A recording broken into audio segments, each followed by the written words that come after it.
Let's talk about this for a second, because I know this is going to be a very hotly contested item and subject that I'm covering here. What I'm saying specifically is Adam is not a made-up individual.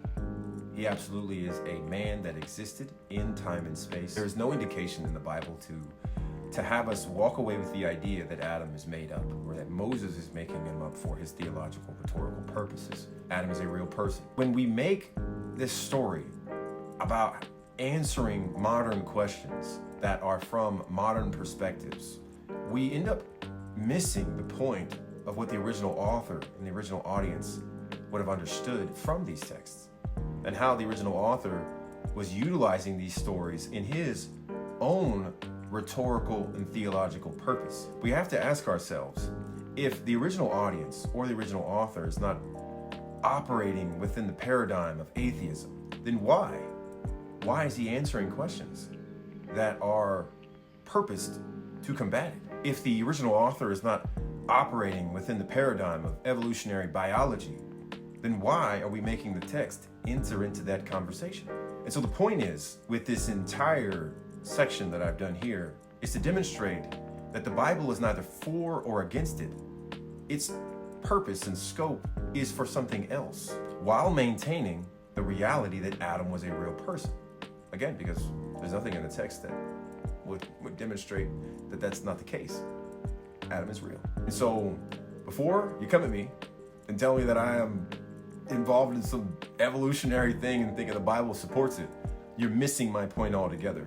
I am not saying that. What I'm saying quite clearly is that the Bible doesn't have a position on it. And if I was to speculate what Moses' position is, it would be de novo creation. Again, all of that being said is that would be assumed, but that would not be the truth that the Bible is trying to communicate to us, in stating that that's what we need to adopt so that we can combat modern gainsayers or naysayers against the scriptures. Hey, let me give you an example about when I talk about de novo creation, and that being probably the position that Moses is adopting, and how that doesn't mean that I need to adopt it, because that may not be the biblical position, that might just be Moses' position. Let's use another position that Moses probably almost unanimously known or agreed upon would have adopted as well, and that is a flat earth cosmology. Moses absolutely believed that the earth was built on pillars, that was sitting on a disc, that the sky was a solid dome, and that there was creatures that lived underneath the ground, so on and so forth. The cosmic geography of the earth would not have been a what we have understood scientifically today. It just wouldn't have been. He wouldn't have had that, right? And so if I just say that, okay, because Moses' position is that way, then you better stop believing that the earth is a globe. Because if you're going to walk that hermeneutic out, then you have to be a flat earther. So again, this is why I'm telling you in these videos, especially as it relates to Adam, that to take the position that the Bible is for or against this, just so that I can argue against this gainsayer or that gainsayer, misses the point of the text altogether.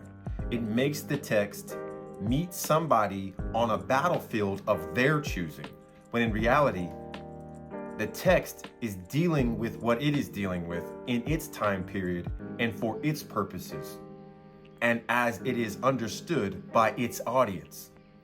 And let's just break the bubble on this concept altogether right now. The Bible is not written to you. The Bible is written for you. It's written to the original audience.